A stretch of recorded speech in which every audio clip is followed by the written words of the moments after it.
Good afternoon, ladies and gentlemen. Welcome back to the channel. I'm your host, Quantum Tater.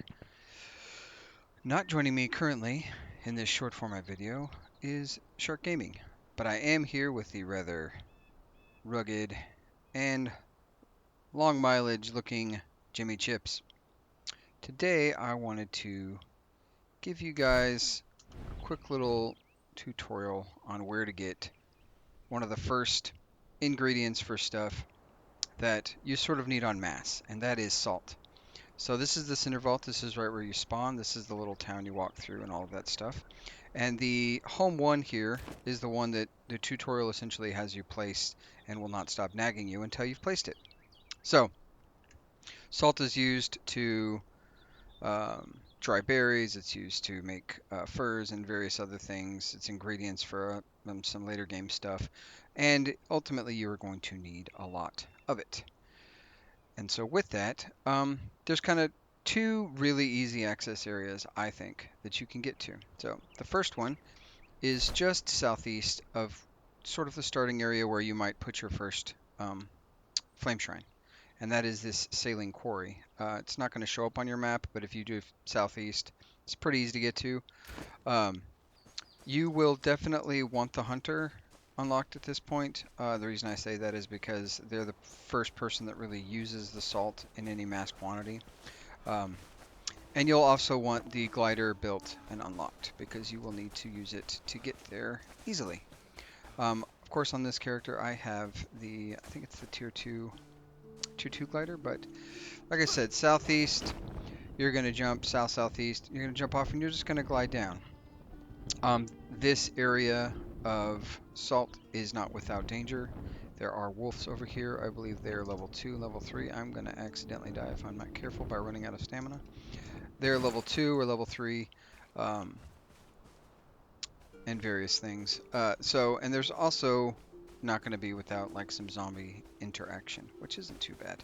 I believe the zombies or the Shrouded, I don't know what they're called, but the Shroud bad guys, they're level 3 here.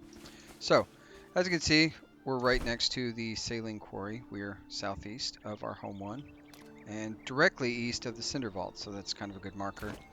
You will just hop down in here, and salt looks a little bit like this right here, or looks exactly like this right here. So, a couple of things to be noted of. There are some bad guys nearby that you might want to dispatch rather quickly. I like to blow up these little poppy balloon nonsense things because they are immensely frustrating with regards to just accidentally touching them, lowering a shroud. So, but this is salt right here. And you can see it's in nice daylight, so it looks like this. You get a lot of it. There's quite a bit all around. This is salt here. This is salt here. Now, there is more going off in the western direction. You can go down in there. And if you jump down, you might encounter some bugs and even some fast-moving zombies. So I like to stay right here if I'm not looking to fight. So the best thing about this place, though, is once you're done getting the salt, you just run on over here. You hop back up out of the shroud. You look out for wolves, which have noticed me and are going to try to murder me. So keep that in mind.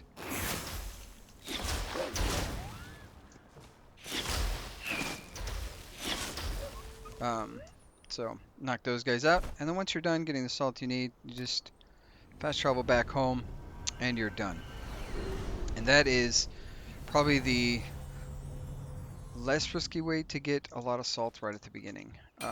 The next one comes from over here. Now, normally I would say that the grappling hook is absolutely required for it, but it's really not. And the reason I say that is because if you've watched the first couple of episodes, you'll know that Shark Gaming was very quick to just chop absolutely right through the ground and make himself a little staircase. But for purposes of this tutorial, we'll go ahead and do it the proper way, or the less miney way. So you will eat a thing you're not supposed to eat because you press the wrong button. You'll jump up there, and swing across to here. Now this way, I wouldn't say is more or less dangerous than the other way, given that you can sort of avoid most of these enemies. But this way does take you through not only some scavenger people and his pet wolf, but additionally, um, it also has some bees you got to worry about fighting. And bees are just kind of a pain enemy to fight, only because they're hard to hit unless you have a bow or a wand. Wand kind of makes bees a joke. But there's also a scavenger camp up there with some guys you're going to want to avoid. Um, but as you can see, this is home one. This is the first area where you place it. We've traveled past that area, and we're just going to kind of head direct west. I prefer to go up this hill. It does encounter extra bad guys, but I don't think it's that big a deal because you can very easily, without having to fight too much, like obviously that wolf is chasing me, but you can come over here, and I'm trying not to use the double jump or updraft because those things are later game items you unlock. So, and you just kind of hoof it. This is where we built our first home, so I'm not going to really, I guess I could, let's see how far we are. So, the place you're looking for is I think it's Peaceful Acres is what it's called, where we built our home. I'm not really entirely sure. It's been so long since I've seen the name, and it doesn't pop up anymore that I'm aware of when you're running this direction. But it's kind of the first place you find a farm and some different fruits, and it kind of gives you the like, oh, you can farm in this game, that sort of feeling. But you just kind of hoof it west, northwest along this path. You can stay, pick up some corn along the way. Who doesn't love corn? Unless you're from Nacho Libre and you don't want that corn in your face. That's it's possible. You get the idea. So you'll come up on the homestead, and this is obviously our homestead now, so we own a fair portion of that, and that can be indicated by our sweet hammer. When we pull it out, you can see the borders of our land has grown pretty far. Actually, you can't see the borders of our land, which is odd. But so you won't come across this. You'll come across this dilapidated house that we've added to. But let me pop in, grab a repair, and then you're just going to keep on walking. And once you get to this area of the Peaceful Acres, you'll note that this next salt location is directly north of this Flameshine in this little gash-looking guy right here in the map. So Peaceful Acres right here, where our home happens to be.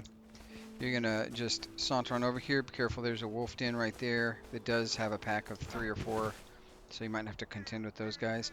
But then you just pop down in this gash, and like I said, it's right here, just north of this Flame Sanctum. There's a little hole in the ground, and there is tons of salt. So much salt that actually our borders encompass it. That's crazy.